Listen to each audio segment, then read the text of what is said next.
We've all felt that familiar rumble in our tummies, a sign that a storm is brewing, that an event of colossal magnitude is about to go down.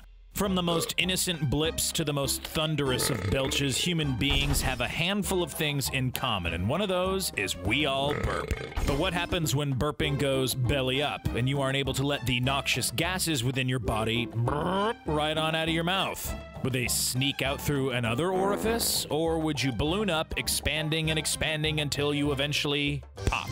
Luckily, our old friend Brainerd is here, and as always, he's willing to lay his body on the line so you don't have to. That boy just loves science. So we're gonna send Brainerd on a date and have him drink a couple of cans of very fizzy cola just before. Will he be able to hold in his gas long enough to woo the woman of his dreams, possibly suffering internal damage to do so, or will he be forced to let it rip?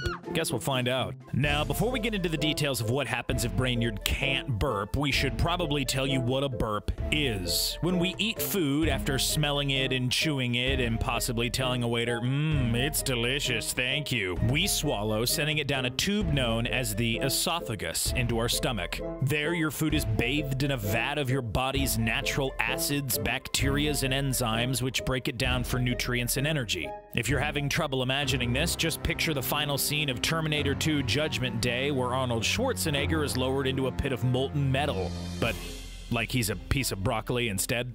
Too deep a reference? Fair enough, we'll keep it moving. Unfortunately, during the process of eating food and breaking it down for nutrients, you tend to ingest some air. This air is what comes back up through your esophagus in the form of the almighty burp. Carbonated drinks like soda and beer cause a similar reaction as well by bringing gas into your system. Interestingly enough, the air bubbles rarely make it to your stomach in the first place. Most of the time they get trapped along the way, clinging to the walls of your esophagus like Dory and Nemo clinging to the whale's tongue near the end of Finding Nemo.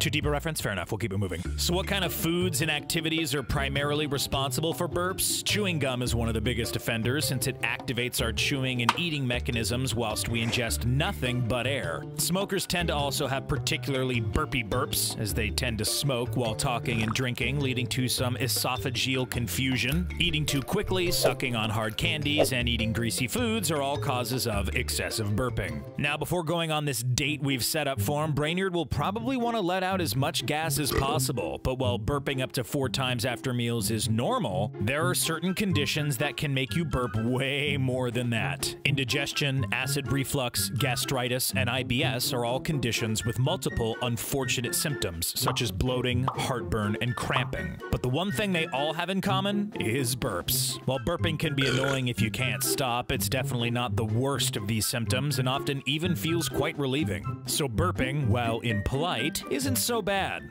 But what about Brainerd and his quest to hold in his burps on this date? Well, let's take a look and see how he's holding up. As Brainerd tends to listen to his date's Brainderella story, he actually intensely focused on the building pressure and discomfort in his abdominal walls. As the pressure mounts, his abdomen starts to distend, with some of the gas being absorbed into his circulation and exhaled through his breath, making it a bit stinky. As he continues to valiantly hold his ground whilst responding to questions about what he does for a living and whether or not he saw that one Super Bowl ad with the baby peanut, his body won't be able to hold it in any longer. Once his concentration wavers, he'll let out the gas all at once as an uncontrollable fart, if he's lucky. If Brainerd is unable to fart, there would be literally no way for the gas to be expelled. His stomach would continue to fill with gas, reaching its 1-gallon max limit, before literally exploding. As you can see, by holding in his burps, Brainerd only exacerbates his problems, turning a lowly burp into intestinal pain, stinky breath, and one heck of a fart, or possibly even death. And believe it or not, being unable to burp is a real condition that some people deal with, although it's a condition so rare that it hasn't even gotten a name.